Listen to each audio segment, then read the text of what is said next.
Hello friends, welcome back our channel. आप सभी का आपके अपने चैनल पर स्वागत है। और आज हम बात करने वाले हैं हमारे डे 3 के बारे में। हम कर रहे हैं पाइथन और हमने स्टार्ट किया है 25 दिन का crash course for estate PGT computer science.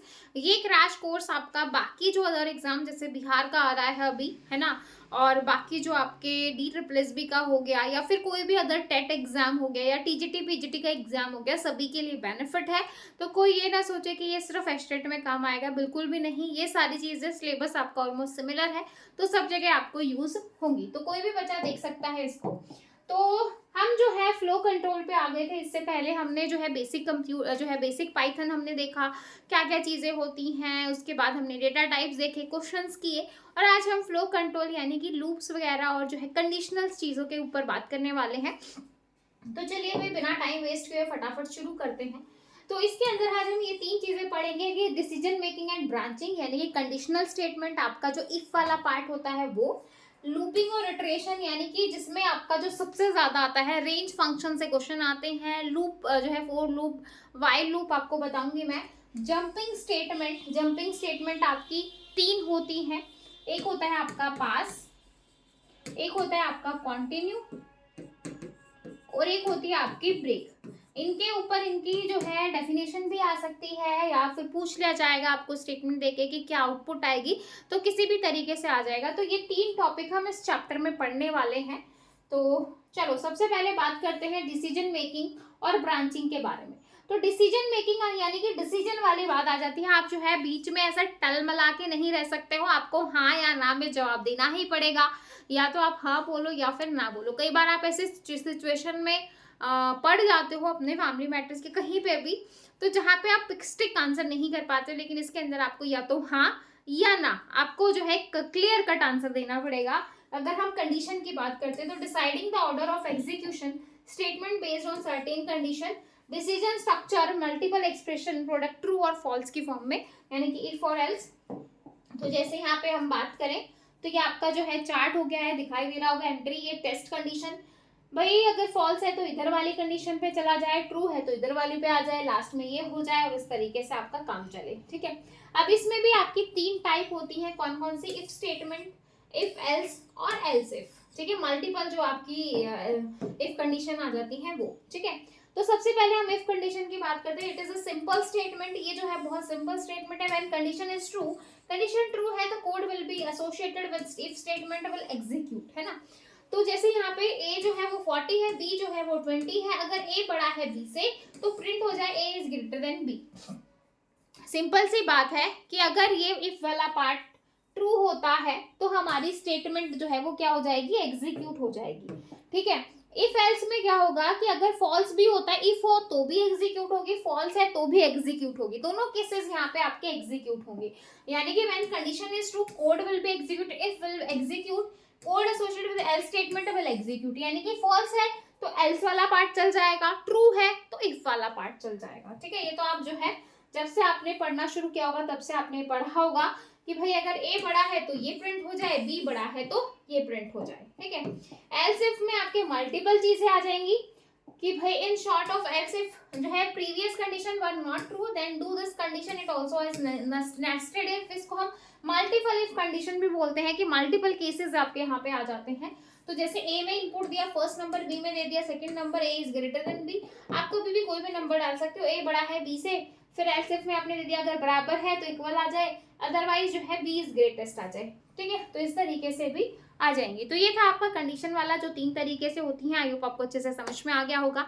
Doubt है तो कमेंट सेक्शन हाजिर है भाई, पूछ लेना। ठीक है, उसके बाद हम बात करेंगे लूप्स इन पाइथन। बहुत ही बेसिक चीजें, मतलब बहुत ही डाउन टू अर्थ में जाके आपको पढ़ा रही हूँ, क्वेश्चन साथ साथ करवा रही हूँ, ताकि ये वाला पार्ट आपका काफी स्ट्रांग हो जाए। ठीक है। और जिनको है कि भाई हमें जो है वो कोर्स लेना है, पेड कोर्स, अभी वहां पे भी आपकी दो क्लासेस लाइव चल रही हैं। एक में हम अपना थ्योरेटिकल पार्ट कवर कर रहे हैं और एक में हम अपने क्वेश्चन आंसर कर रहे हैं, जिसमें आपके क्वेश्चन आंसर अभी जो है आपके एनसीईआरटी के क्वेश्चन आंसर चल रहे हैं, कुछ और एडिशनल क्वेश्चन चल रहे हैं, प्लस उसके बाद आपके पीवाईक्यू चल जाएंगे, और उसके बाद जो है आपका रिवीजन वाला पार्ट स्टार्ट हो जाएगा। तो जो आपका डिटेल वाला कोर्स है जो ऐप के ऊपर है, वहाँ पे कंप्लीट कोर्स है। उसके साथ ही जो है आपका वहाँ पे जो है नोट्स पीडीएफ भी है, रिवीजन भी है, क्वेश्चन सेशन भी है, लाइव क्लासेस भी है। तो जो भी बच्चा इंटरेस्टेड है वो एनएस क्लासेस ऐप पे जाओ, प्ले स्टोर पे मिल जाएगी और वहाँ पे जाके आप देख सकते हो। अदरवाइज ये तो है ही, ठीक है, जिसको है कि भाई मैं नहीं ले सकता ये वो ये वाला कोर्स करे। ये भी काफी मैं आपको जो है आपके डायरेक्ट काम की चीजें बता रही हूँ, ठीक है। तो यहाँ पे हम लूपिंग की बात करते हैं। इसके अंदर हम 2 ही लूप पढ़ते हैं, ठीक है, एंट्री लूप, वाइल लूप और फोर लूप, ठीक है। इसमें हम डू वाइल लूप नहीं पढ़ते, ये चीज आपको बिल्कुल ध्यान रखनी है। अदरवाइज हम C++ में डू वाइल और फोर लूप पढ़ते थे, लेकिन यहाँ पे नहीं पढ़ते, ये चीज आपको ध्यान रखना है, ठीक है, क्योंकि ये क्वेश्चन भी आया हुआ है। तो वाइल लूप जो है वो we can execute set of statement long जो है as a condition is true if required define indexing variables. अगर हमें 2 का टेबल जो है to print table of number of 2 की टेबल प्रिंट करवानी है, तो i की value 2, while I is less than equal to 20, print I, और हर बार जो है i में क्या होता रहे 2 ऐड होता रहे, ठीक है। तो जैसे ही 20 तक आएगा वो आपका स्टॉप कर जाएगा, ठीक है।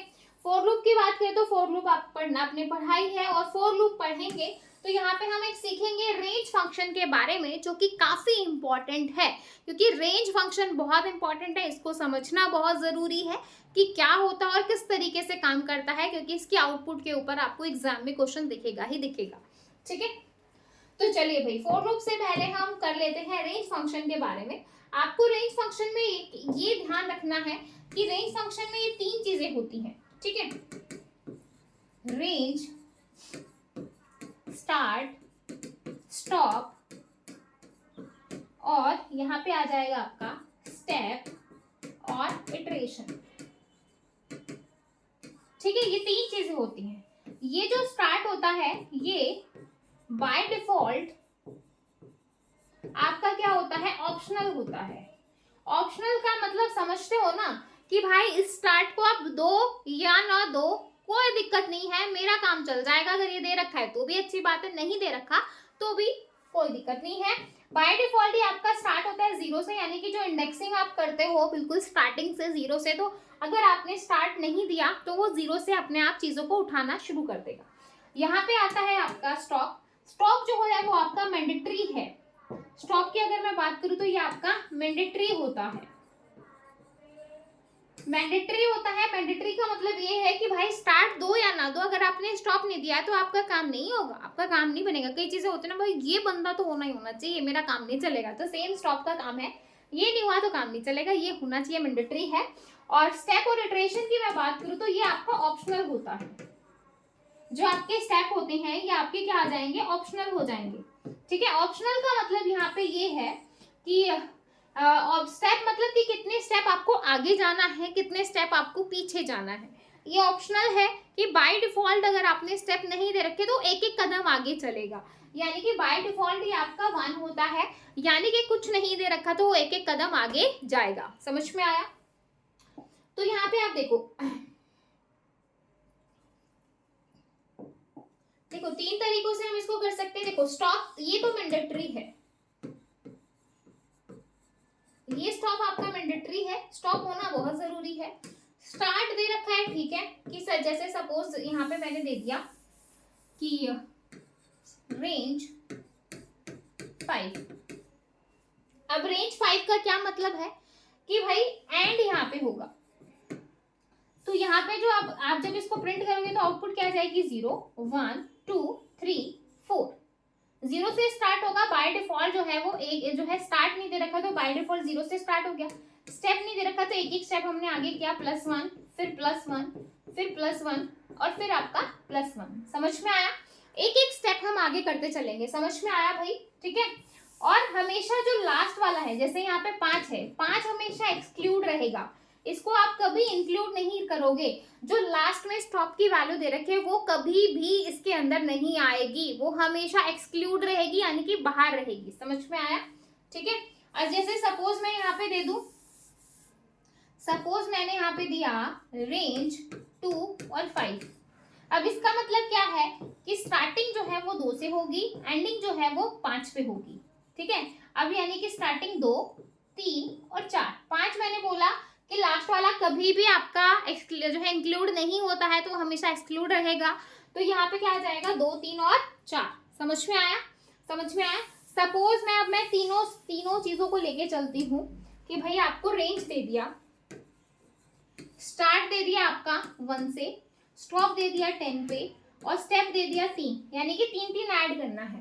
तो रेंज 1 स्टार्टिंग जो है वो यहाँ से हो गई, फिर हम इसमें क्या करेंगे +3 ऐड करेंगे, नेक्स्ट हो जाएगा 4, फिर +3 ऐड करेंगे 7 हो गया। लेकिन अगर मैं नेक्स्ट +3 ऐड करती हूँ तो मेरा 10 हो जाएगा, और लास्ट वाला कभी भी आपका इंक्लूड नहीं होता है, तो ये आएगा आपका यहाँ से क्या प्रिंट हो जाएगा, आउटपुट मिलेगी 1, 4 और 7।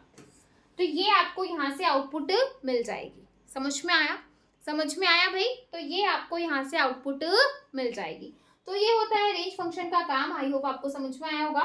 थोड़ा सा इसकी थ्योरी देख लो कि generate list of which generally used to retreat of loop. Range function जो है वो 3 टाइप के पैरामीटर लेता है, स्टार्ट, स्टॉप और स्टेप।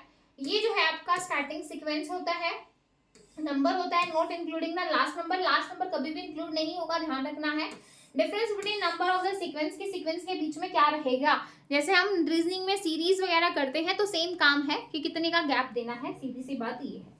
ठीक है, तो यहाँ पे आ गया है आपका, और मैंने बोला कि जो है बाय डिफॉल्ट जो है वो आपका यहाँ पे जो है इंक्रीमेंट 1 स्टेप करता रहेगा।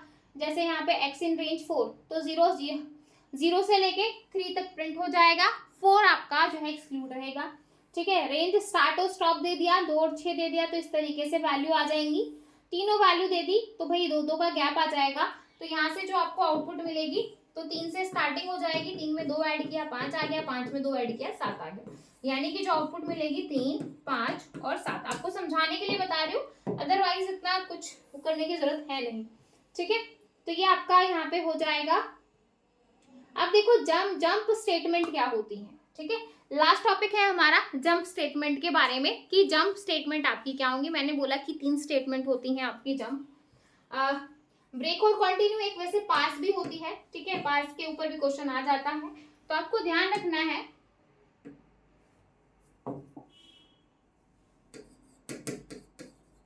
पहले इन 2 को समझो, फिर पास को समझाती हूँ। देखो, ये आपका वाइल लूप हो गया, ये आपका फॉर लूप हो गया। यहाँ पे ये जैसे आपको क्वेश्चन दे रखा है, अब यहाँ पे समझो भाई, ब्रेक हो जाए यहाँ पे, आई की वैल्यू <6 है, आई की वैल्यू 1 है, तो सबसे पहले 1 आया, जो है इससे छोटा है तो प्रिंट कर देगा आई को, यानी कि 1 प्रिंट कर दिया। फिर आई = 3 पे ब्रेक कर जाए, यहाँ पे आई की वैल्यू का = 1 है तो ब्रेक नहीं होगा, वो फर्दर जो है वो ऊपर जाएगा। फिर आई की वैल्यू क्या हो जाएगी भाई आपकी, i+1 हो गया, तो आई की वैल्यू क्या हो गई, 2 हो गई। 2 होते ही ऊपर जाएगा, देन फिर से चेक करेगा, और यहाँ पे आई की वैल्यू क्या हो जाएगी, 2 हो जाएगी। ठीक है, अब जो है, अब फिर से यहाँ पे आएगा, 2 को चेक किया, कुछ नहीं हुआ, फिर i+1 यानी कि 3 कर दिया। लेकिन जब हम यहाँ पे 3 आएंगे और फिर जो है प्रिंट जो है आपका i को प्रिंट कर दिया 3 को, फिर यहाँ पे इफ हमने कंडीशन चेक की 3 = 3 बिल्कुल है, तो यहीं पर ब्रेक कर जाएगा। इसके आगे हम कुछ नहीं करेंगे। ब्रेक का मतलब ये है कि एकदम से ब्रेक लग जाना, उसके आगे आप जाओगे ही नहीं, उसके आगे आप नहीं जाओगे, ये ध्यान रखना है आपको। अब जो है यहाँ पे इस तरीके से, जैसे जावा, पाइथन, C++ है, तो पाइथन जहाँ पे भी आए वो वहाँ पे ब्रेक कर जाए। तो जैसे ही आपने जो है, देखो प्रिंट यहाँ पे बाद में है, यहाँ पे प्रिंट आई पहले था, इसलिए 1, 2, 3 तीनों प्रिंट हो गए। प्रिंट बाद में होता तो यहाँ पे भी आपका 1 और 2 प्रिंट होता। अब यहाँ पे प्रिंट x पहले है तो मैंने जावा को प्रिंट कर दिया। उसके बाद जैसे ही मैंने नेक्स्ट मेरा पाइथन आया, पाइथन को मैं यहाँ पे चेक करूंगी, तो फिर यहाँ पे मैं प्रिंट नहीं करवाऊंगी क्योंकि उससे पहले मैं ब्रेक कर जाऊंगी। ठीक है, तो इस तरीके से आ जाएगा। तो ब्रेक स्टेटमेंट यानी कि बात ये है कि जहां पे ब्रेक लगा दिया वहीं पर आपका काम खत्म। ठीक है, कॉन्टिन्यू क्या कहता है, कॉन्टिन्यू कहता है कि जो करंट वाली है, क्योंकि डेफिनेशन से भी क्वेश्चन आ जाता है कि जो करंट सिचुएशन है सिर्फ उसी को जो है वो इग्नोर, मतलब उसी को छोड़ देगा, उससे आगे की सारी जो इटरेशन है उनको एग्जीक्यूट करेगा। With a continue statement we can stop the current iteration, यानी कि जो आपकी करंट इटरेशन है सिर्फ उसी पे स्टॉप करेगा, और बाकी क्या करेगा, कॉन्टी विद द एंड कंटिन्यू, और आगे कंटिन्यू करेगा नेक्स्ट इटरेशन को। ये डायरेक्ट डेफिनेशन आई हुई है एग्जाम में कि किसकी है, तो आपको ध्यान रखनी है। ठीक है, आई की वैल्यू 0 है, i+1, इफ i = 3, तो यहाँ पे देखो आपका आउटपुट जो है वो 3 नहीं आएगी, 3 नहीं आएगी, बाकी सारी जो है वो प्रिंट होंगी। 1, 2, 3, 4, 5, 6 तक आपकी सारी वैल्यू यहाँ पे आपको आएंगी, दिखाई दे रहा होगा। सिर्फ यहाँ पे 3 नहीं आएगा क्योंकि 3 पे जो है वो क्या हो रहा है, कंटिन्यू कर रहा है, तो करंट जो आपकी इटरेशन है वो स्टॉप हो जाएगी, बाकी सारी आपकी काम करेंगी। ठीक है, सेम यहाँ पे पाइथन नहीं आएगा, बाकी सारी आपकी चलेंगी। ठीक है, तो ये लूप, मल्टीपल लूप की कंडीशन आ गई, लूप के साथ हम एल्स लगा रहे हैं, नेस्टेड लूप आ गया, मल्टीपल लूप आ गए, जिसको हम जो है पैटर्न मैचिंग भी बोलते हैं, जहां पे हम मल्टीपल लूप्स का यूज करते हैं। ठीक है, एक होता है आपकी पास स्टेटमेंट। पास स्टेटमेंट नथिंग एल्स कि भाई नॉर्मल पास लिखा हुआ है तो आप कुछ नहीं करोगे, जैसे आपका प्रोग्राम चल रहा है आप उसको वैसे ही चलने दोगे, जस्ट इग्नोर इट। इसका वैसे कुछ यूज नहीं होता, बस समटाइम जो एरर वगैरह होती है उनको इग्नोर करने के लिए यूज किया जाता है। बाकी अगर पास लिखा हुआ है और आपका प्रोग्राम चल रहा है तो एज इट इज आउटपुट आएगी। पास आने से ऐसा नहीं है कि भाई आपके आउटपुट में कुछ चेंज आ जाएगा। ठीक है, तो ये मल्टीपल प्रोग्राम्स हैं आपके। ठीक है, प्रोग्राम्स का तो ये आपके देखो, ये आपके इस तरीके के पैटर्न मैचिंग होते हैं, तो ये आपके पैटर्न मैचिंग है। ठीक है, फंक्शंस आपके पाइथन के हैं नहीं शायद सिलेबस में आपके। हाँ जी, इसके बाद आपका जो है क्या रह गया है, स्ट्रिंग रह गया है, टपल रह गया है, लिस्ट रह गया और डिक्शनरी रह गया है। ये 4 चैप्टर आपके रह गए हैं, स्ट्रिंग, लिस्ट, टपल और डिक्शनरी। ठीक है, क्वेश्चन देखो,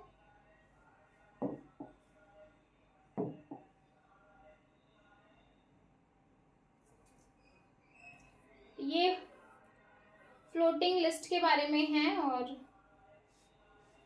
जो अभी हमने क्वेश्चन किया। हाँ जी, अभी जो हमने चैप्टर पढ़ा उससे रिलेटेड हम क्वेश्चन करने जा रहे हैं, जो हमने लूपिंग का पढ़ा है।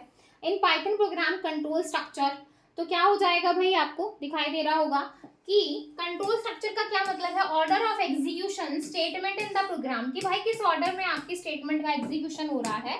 तो यहाँ पे आपका आंसर हो जाएगा ए ऑप्शन। नेक्स्ट क्वेश्चन देखो, an empty null statement, empty null statement in Python is, क्या हो जाएगी भाई,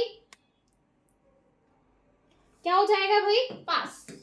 तो यहाँ पे आपका आंसर हो जाएगा बी ऑप्शन। ठीक है, इसके बाद देखो third question, the order of statement execution in the from top to bottom is known as, मतलब ऑर्डर ऑफ एग्जीक्यूशन जो है वो आपका टॉप टू बॉटम हो रहा है, उसको क्या कहेंगे, सिलेक्शन कहेंगे, रिपीटेशन कहेंगे, सीक्वेंस। मतलब टॉप टू बॉटम है यानी कि ऊपर से नीचे है, तो एक सीक्वेंस में हो रहा है, तो उसको हम क्या कहेंगे, सीक्वेंस कहेंगे। नेक्स्ट देखो, the construct allow to be statement be executed depend on the result of condition, conditions की बात हो रही है यानी कि इफ एल्स की बात हो रही है, तो हमारा क्या आ जाएगा, सिलेक्शन आ जाएगा, सेलेक्ट कर रहे हैं चीजों को, तो आंसर हो जाएगा ए ऑप्शन। तो स्पेसिफाइड का जो है number of time as long as condition is true, जो है रिपीट यानी कि रिपीटेशन की बात कर रहे हैं कि जो हमारी स्टेटमेंट है वो कितनी बार रिपीट हो रही है, रिपीटेशन की बात हो रही है, तो यहाँ पे आंसर हो जाएगा आपका बी ऑप्शन। नेक्स्ट देखो, which of the following statement will make a selection construct, selection की बात हो रही है, तो यानी कि इफ की बात करेंगे, इफ एल्स की बात करेंगे, तो आंसर हो जाएगा आपका ए और बी। सेलेक्ट कर रहे हो तो इफ एल्स की बात करोगे। नेक्स्ट देखो, statement make a selection, selection नहीं आएगा, यहाँ पे रिपीटेशन आएगा भाई, क्योंकि सेम क्वेश्चन आ रहा है ऊपर। तो रिपीटेशन कंस्ट्रक्शन कहाँ पे होगा, फॉर और व्हाइल लूप में, कि कितनी बार चीजें आपकी रिपीट, अगर आपको कोई नाम 100 बार रिपीट करवाना है तो हम जो है फॉर और व्हाइल लूप का यूज करेंगे। नेक्स्ट देखो, in Python which of the following will create a block in जो है कंपाउंड स्टेटमेंट, तो कंपाउंड स्टेटमेंट के लिए क्या यूज करेंगे, कॉलन का, statement in lower some level, indentation in any form, curly braces. ठीक है, तो यहाँ पे क्या आंसर आ जाएगा भाई, इसका आंसर हो जाएगा B option, statement indented lower, statement का जो इंडेंटेशन है यानी कि जो स्पेस है वो लोअर पे रहेगा, कुछ लेवल्स पे। ठीक है, सभी पे नहीं होगा, कुछ लेवल पे होगा, क्योंकि स्टार्टिंग में तो आप नॉर्मल लिखोगे ना, जहां पे भी आप इफ कंडीशन लगाओगे या फोर लगाओगे, उसके आगे जब कॉलन लगाते हो देन आपको स्पेस देना पड़ता है। ठीक है, 9th क्वेश्चन देखो, what signifying the end of statement block और सूट इन पाइथन, जो है कमेंट क्या बोल रहा है कि signifying the end of statement block और suite in Python, comment, curly braces and line that is indented less than the previous line, line का जो स्पेस है आप यहाँ पे दे रहे हो, तो आपका आंसर हो जाएगा यहाँ पे डी ऑप्शन। ठीक है, नेक्स्ट देखो, which of the following if statement will not execute successfully, मतलब कौन सी स्टेटमेंट आपकी सक्सेसफुली एग्जीक्यूट नहीं होगी, नॉट बोला है। अब यहां पे देखो, इफ 1 2 प्रिंट फू, ठीक है 1 2 है और मैंने कॉलन भी लगा दिया, प्रिंट करवा रहे हैं, ठीक है 1 2, यहाँ पे कॉलन नहीं आया तो ये आपका एग्जीक्यूट नहीं होगा। इफ यहाँ पे है लेकिन कॉलन लगा दी, लेकिन यहाँ पे स्पेस नहीं दिया, स्पेस नहीं दिया तो ये भी एग्जीक्यूट नहीं होगी। डी ऑप्शन आपका ठीक है। ये जो है आपका सेकंड और थर्ड यानी कि बी और सी आपका एग्जीक्यूट नहीं होगा। बोल रहा है कि कौन सा एग्जीक्यूट नहीं होगा, यहाँ पे हमने कॉलन नहीं लगाया स्पेस दे दिया, यहाँ पे कॉलन लगा दिया तो स्पेस नहीं दिया, तो दोनों ही आपके एग्जीक्यूट नहीं होंगे। तो आंसर हो जाएगा बी और सी। 11th क्वेश्चन देखो भाई, what is the following Python programme display, कि क्या जो है आपका यहाँ पे डिस्प्ले होगा। x is equal to 3 if x equal to 0, मतलब x की वैल्यू अगर मतलब 3 है लेकिन अगर 0 हो जाती है तो क्या प्रिंट हो, एम आई हेयर और एंड हो जाए। एल्स इफ अगर x की वैल्यू जो है 3 के बराबर है तो ओवर हेयर प्रिंट हो जाए, एल्स पास कर देंगे ओवर हेयर, ठीक है। तो क्या प्रिंट होगा भाई यहाँ पे,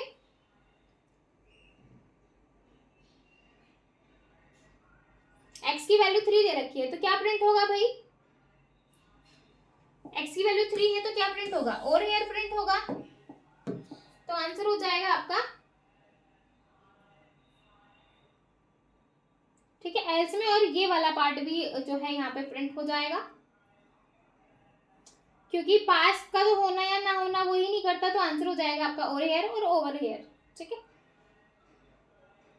12th क्वेश्चन देखो, इफ द यूजर इनपुट 2, अगर हम 2 इनपुट देते हैं, what does the following code जो है क्या यहाँ पे आपका प्रिंट होगा। आपने x इक्वल टू 1 दिया, प्रिंट हो जाए यस, 2 दिया तो प्रिंट हो जाए मे बी, एल्स आपका प्रिंट हो जाए नो, ठीक है। तो भाई 2 देंगे तो ऑब्वियसली आपका क्या प्रिंट होगा, मे बी प्रिंट होगा। तो आंसर हो जाएगा आपका C option. Consider the following code segment, यहाँ पे आपको क्वेश्चन दे रखा है, ठीक है। क्वेश्चन आपको दिखाई दे रहा है, क्वेश्चन आपको दिखाई दे रहा है, थोड़ा सा और बड़ा कर देती हूँ। देखो क्वेश्चन क्या बोल रहा है कि ए में अगर हमने इनपुट दिया, एंटर जो है नंबर जो है इंटीजर, बी में हमने बी नंबर को इनपुट करवाया, if A is less than equal to 0, अगर ए की value less than equal to 0 है तो बी भी +1 हो जाए। एल्स में जो है अदरवाइज अगर ये फॉल्स होता है तो एल्स वाला पार्ट चलेगा। अब देखो यहाँ पे दो आपके 3 इफ है, एक ये वाला, एक आपका जो है यहाँ पे इफ है, ये प्रिंट होगा या फिर ये एल्स वाला पार्ट चलेगा, ठीक है, और एक ये है। 3 है भाई, या तो जो है इफ वाला पार्ट चलेगा या एल्स वाला चलेगा, ये ध्यान रखना है आपको। तो चलो क्वेश्चन देखा जाए। क्वेश्चन क्या बोल रहा है, printed if the user for 0 ए की वैल्यू भी 0 है, ए की वैल्यू भी 0 है और बी की वैल्यू भी 0 है, तो आपका क्या प्रिंट होगा ये पूछ रहा है, ठीक है। अब हम चलते हैं क्वेश्चन पे और देख लेते हैं क्या प्रिंट होने वाला है। दिखाई दे रहा है क्वेश्चन, ये पूरा क्वेश्चन है आपका। अब ए की वैल्यू है क्या 0, बी की वैल्यू है क्या 0, if A is less than equal to 0, A is less than equal to 0, बिल्कुल भाई 0 के बराबर है, तो यहाँ पे बी की वैल्यू में ऐड हो जाएगा तो 0 + 1 यानी कि 1 हो गया, ठीक है। तो ये वाला पार्ट चल गया तो एल्स वाला चलेगा नहीं, ठीक है। अब जो है ए की वैल्यू क्या है 0 और बी की वैल्यू हो चुकी है 1। अब मैं यहाँ पे चेक करूंगी, ए इज ग्रेटर देन 0, भाई ये तो फॉल्स हो गया, नहीं भाई ए जो है वो 0 से बड़ा नहीं है, फॉल्स हो गया। And B is greater than 0, ये ट्रू हो गया, लेकिन एंड क्या कहता है कि दोनों ट्रू होंगे तभी ट्रू दूंगा, तो यहाँ से मुझे क्या मिल गया, फॉल्स मिल गया, फॉल्स मिल गया, तो मेरा कौन से वाला पार्ट चलेगा, ये वाला तो चलेगा नहीं, एल्स वाला पार्ट चलेगा, यानी कि यहाँ से मुझे क्या मिल जाएगा, एक्स मिल जाएगा। फिर हम तीसरे इफ में आएंगे, if B is greater than 0, B 1 है और 0 से बड़ा है, बिल्कुल बड़ा है, तो क्या प्रिंट हो जाएगा, y प्रिंट हो जाएगा। तो यहाँ से मुझे क्या मिल जाएगा, x और y, यहाँ से मुझे क्या मिलेगा, x और y मिलेगा, ठीक है। तो फर्स्ट वाले क्वेश्चन से मुझे क्या मिल जाएगा यहाँ पे,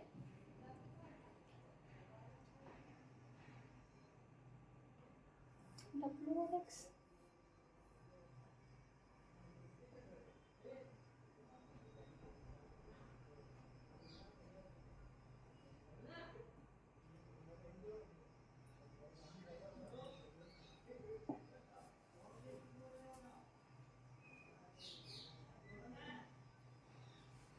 ये तो 0 से बड़ा नहीं है, तो ये 1 के बराबर है, ये जो है आपका 1 से बड़ा है, तो यहाँ से फॉल्स मिलेगा, यहाँ से फॉल्स मिलेगा।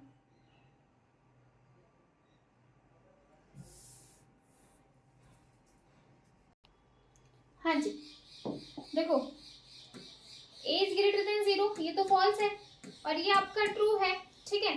तो यहाँ से तो आपको फॉल्स ही मिल जाएगा ना, ये चलेगा। ये मैंने कैसे प्रिंट करवा दिया ये मुझे समझ में नहीं आ रहा, एक्स कैसे प्रिंट होगा, क्योंकि ये तो जीरो है और जीरो जीरो से बड़ा होता नहीं है, बराबर होता तो हम ये वाला प्रिंट करवाते, तो एक्स भी प्रिंट नहीं होगा। समझ में आया, समझ में आया भाई। तो देखो अब ये शायद मैं बी समझ के करवा गई एक्स को प्रिंट। देखो ये तो ए है, ए बड़ा जीरो, तो भाई ये वाला हमने देखा ये तो चला नहीं, फिर मैं एल्स वाली कंडीशन को चेक करूंगी, एल्स वाली कंडीशन मैंने चेक की, ये भी फॉल्स निकल गई, तो ये वाला पार्ट भी नहीं होगा। फिर बी वाले पार्ट, इस वाले पार्ट पे आए, यहाँ से वाई मिल जाएगा, तो यहाँ पे जो आपको आउटपुट मिलेगी दैट इज वाई मिलेगी, कि आपका जो वाई है वो प्रिंट हो जाए। ठीक है, तो यहाँ पे आपका आंसर हो जाएगा सी ऑप्शन, की सिर्फ और सिर्फ वाई प्रिंट होगा। नेक्स्ट क्वेश्चन देखो कि यूजर एंटर 1, मतलब ए की वैल्यू 1 है, ए की वैल्यू हम 1 कर रहे हैं और बी की वैल्यू भी 1 कर रहे हैं, तो क्या हमें मिलेगा। तो देखो क्या मिलेगा हमें, तो ए की वैल्यू 1 है, बी की वैल्यू क्या है 1, तो यहाँ पे बोल रहा है A is less than equal to 0, कि भाई ए की वैल्यू जो है वो क्या है 0 से छोटी और बराबर है, तो नहीं भाई ये तो फॉल्स है, ये वाला पार्ट तो चलेगा नहीं। एल्स वाले पार्ट पे आ गए, तो एल्स वाले पार्ट में क्या होगा, a equal to A plus 1, तो a की वैल्यू 1 है, 1 प्लस 1 यानी कि a की वैल्यू हो गई 2 और b की वैल्यू है 1। ठीक है, अब यहाँ पे देखो इस वाला पार्ट 2 इज ग्रेटर देन 0, बिल्कुल भाई 2 बड़ा है, तो ये तो ट्रू हो गया। b क्या है 1, 1 इज ग्रेटर देन 0, ये भी आपका ट्रू हो गया, तो यहाँ से आपका क्या प्रिंट हो जाएगा, w प्रिंट हो जाएगा। अब एल्स इफ वाला पार्ट देखो, 2 बड़ा है 0 से, बिल्कुल बड़ा है, तो यहाँ से क्या प्रिंट हो जाएगा, x प्रिंट हो जाएगा। ठीक है, अब यहाँ से देखो भाई b इज ग्रेटर देन 0, बिल्कुल b जो है वो बड़ा है 0 से, तो क्या प्रिंट हो जाएगा, y प्रिंट हो जाएगा, तो यहाँ से प्रिंट होगा w x और y, तो यहाँ से क्या प्रिंट हो जाएगा, w x और y प्रिंट हो जाएगा। तो यहाँ पे देखो w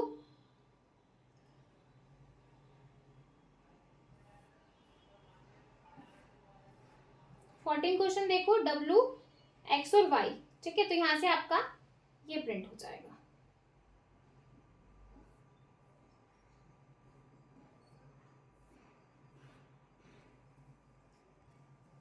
हाँ जी, नेक्स्ट 15 क्वेश्चन देखो, एंटर कर रहे हैं a के लिए 1, b के लिए -1। ठीक है,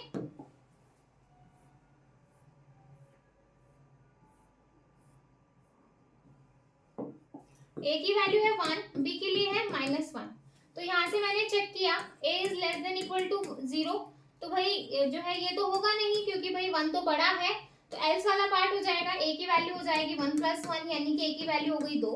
अब यहाँ से चेक करेंगे 2 इज ग्रेटर देन 0, बिल्कुल ट्रू हो गया, लेकिन ये वाला पार्ट आपका क्या हो जाएगा, फॉल्स हो जाएगा, तो ये वाला तो चलेगा नहीं। अब एल्स वाला पार्ट चेक करेंगे। ठीक है, लास्ट वाले क्वेश्चन में, हाँ लास्ट वाला जो हमने क्वेश्चन किया था ना, उसमें हम एल्स वाला पार्ट चेक नहीं करेंगे, क्योंकि ये वाला पार्ट ट्रू हो गया, तो हम डायरेक्ट फिर एफ वाले पार्ट पे जाएंगे, ये ध्यान रखना। ठीक है, यहाँ पे इफ वाला पार्ट फॉल्स हो गया, देन हम ये वाला करेंगे, तो 2 इज ग्रेटर देन 0, बिल्कुल बड़ा है, तो एक्स प्रिंट हो जाएगा। b बड़ा है 0 से, -1 इज ग्रेटर देन 0, फॉल्स हो जाएगा, y तो प्रिंट होगा नहीं, यहाँ से एल्स वाला पार्ट प्रिंट हो जाएगा, दैट इज z। तो यहाँ से जो मुझे आउटपुट मिलेगी x और z मिल जाएगी।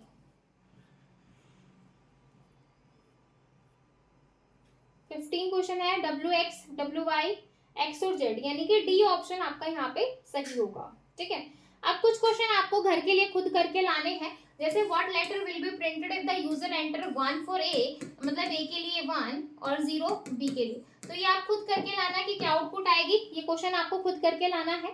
17 क्वेश्चन देखो, 17 क्वेश्चन में है a के लिए 1, b के लिए 0, कुछ ना कुछ मिसिंग है, a के लिए तो -1 होगा, यहाँ पे a के लिए -1, b के लिए 0, ये खुद करके लाना है ये 2 क्वेश्चन।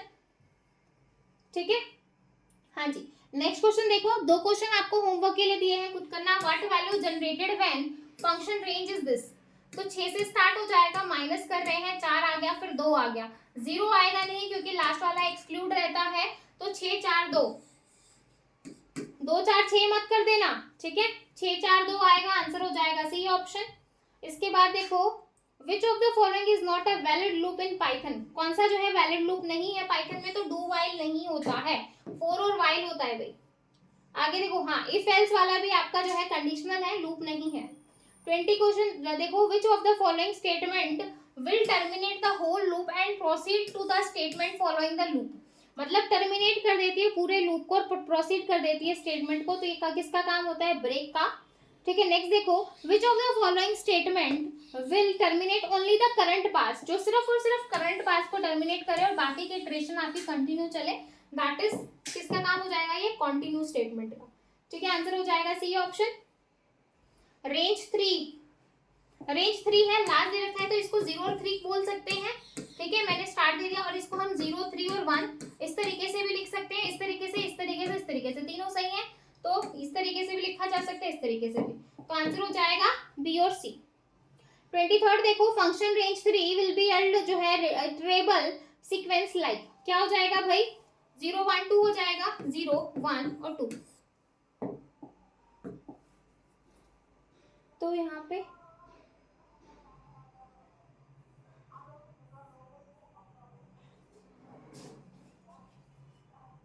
ये यहाँ पे ऑप्शन भाई गलत है, 0 1 2 आएगा, 0 1 2 आएगा, ये 3 भी नहीं लेंगे भाई।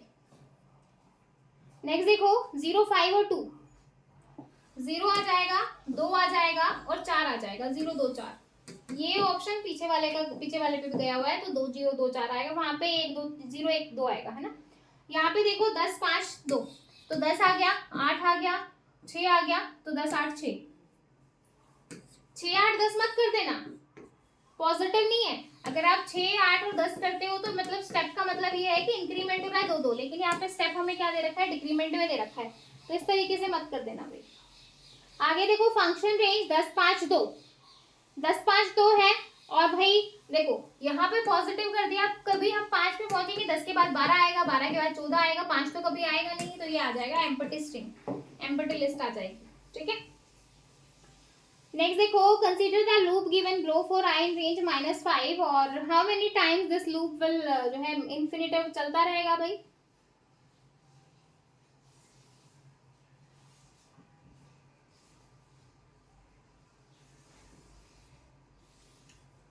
आगे देखो, हाउ मेनी टाइम लूप जो है, ये कितनी बार लूप आपका चलेगा, 10 7, तो 2 बार चलेगा। आगे देखो, ये लूप जो है, consider the loop given below will the final value, I की वैल्यू फाइनल क्या हो जाएगी, 0 1 2 2 हो जाएगी, सी ऑप्शन हो जाएगा, 3 पे तो जाएगा नहीं। नेक्स्ट देखो, ब्रेक स्टेटमेंट है और लूप आपका स्टेटमेंट हो जाएगा, यहाँ पे बोल रहा है कि आई की फाइनल वैल्यू क्या होगी, तो आई की वैल्यू जैसे ही 7 होगी वहीं पे टर्मिनेट कर जाएगा, तो आई की फाइनल वैल्यू 7 ही रहेगी, तो 7 ही रहेगी, आंसर हो जाएगा सी ऑप्शन। आगे देखो, इन 4 जो है dash blank can be filled with, क्या हो जाएगा भाई, इटरेबल सीक्वेंस और रेंज फंक्शन दोनों आ जाएंगे, आंसर हो जाएगा ए और B. Which of the following are entry control, entry controlled आपके कौन से होते हैं, फॉर लूप और व्हाइल लूप एंट्री कंट्रोल होता है, और डू व्हाइल आपका एग्जिट था, वो यहाँ पे है नहीं। ठीक है, 33 देखो, consider the loop given what will be the final value of I after the loop. भाई ब्रेक हो रहा है, ब्रेक हो रहा है कहाँ पे, आई की वैल्यू जैसे ही 0 पे होगी तभी आपका ब्रेक कर जाएगा, तो आई 0 पे जाएगी, जो फाइनल वैल्यू है वो 0 ही रहेगी, देखो 0 रहेगी भाई। ठीक है, the else statement can be part of dash statement in Python, else statement किसका पार्ट होती है, इसका पार्ट होती है। Which of the following are jump statement, jump statement आपकी कौन कौन सी हो जाएंगी, ब्रेक होती है, कंटिन्यू होती है, पास यहाँ पे है नहीं तो वो भी आपका जंप में आ जाएगा। या आई की वैल्यू दे दी 2 से 4 और व्हाट वैल्यू जो है आर प्रिंटेड एग्जीक्यूटेड, क्या वैल्यू प्रिंट होगी भाई, 2 और 3, 2 और 3 प्रिंट हो जाएंगी। ठीक है, आगे देखो, when the following code x is equal to x into 2 executed और x into 2 x is equal to 1, तो क्या प्रिंट हो जाएगा भाई यहाँ से,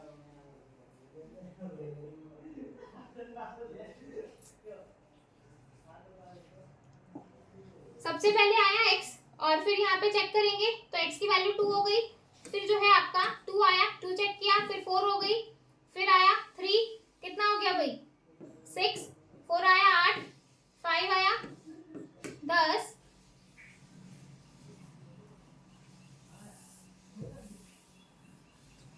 सॉरी 1 आया तो 2 हो गई, फिर 1 पे मतलब 1 के हम 2 मतलब 1 पे 2, फिर 2 का 4, 4 का 8, 8 दूनी 16, 16 दूनी 32, 32 पे ये हो जाएगा, तो x की वैल्यू कितनी हो जाएगी 5, 1 2 3 4 5, ठीक है। 5 पे टर्मिनेट हो जाएगा, 6 पे नहीं जा पाएगा, तो आंसर हो जाएगा B option. How many the output in this code execution, x is equal to 1, x is less than equal to 5 और 1 जो है वो प्रिंट हो जाए, तो x की वैल्यू जो है वो आपकी, यहाँ पे हम इंक्रीमेंट कर ही नहीं रहे, देखो यहाँ पे आपका कुछ हो ही नहीं रहा, यहाँ पे आप इस तरीके से x प्लस 1 कर ही नहीं रहे, x की वैल्यू में इंक्रीमेंट होगा ही नहीं, 1 पे रहेगा, तो 1 पे रहेगा तो आपका क्या रहेगा भाई, नो आउटपुट। हाउ मेनी जो है times does the following code execute, अब यहाँ पे x प्लस 1 कर दिया, तो भाई कितनी बार आपका ये कोड जो है एग्जीक्यूट हो जाएगा, देखो यहाँ पे भी आपको जो है कुछ नहीं मिल रहा है, x प्लस 1 तो दे दिया, लेकिन कुछ इक्वल के बराबर नहीं दे रखा ना, इस वजह से यहाँ पे भी इनफाइनाइट चलेगा आपका। सेम है आपका ये इस तरीके से, और प्रिंट आई करवा देंगे। तो ये सेम क्वेश्चन है भाई जो बार बार आ रहे हैं, और इनकी आप खुद प्रैक्टिस करके देख लेना, ठीक है। तो ये आपके इस तरीके से सारे लूपिंग से रिलेटेड है, ठीक है, इस तरीके से ये सारे आपके लूपिंग से रिलेटेड हैं, बस यहाँ तक है भाई, ठीक है। तो ये मैंने आपको ऑलमोस्ट सभी जो हमने किया अभी उस सब पूरे की मैंने प्रैक्टिस करवा दी है। इसके बाद कल हम स्ट्रिंग और टपल करेंगे, स्ट्रिंग लिया लिस्ट कर लेंगे, तो इनको पढ़ के आ जाना, ताकि जब आप इसको करो तो अच्छे से आपको समझ में आए, ठीक है। फिर मिलेंगे नेक्स्ट क्लास में, तब तक के लिए bye bye, take care, thank you.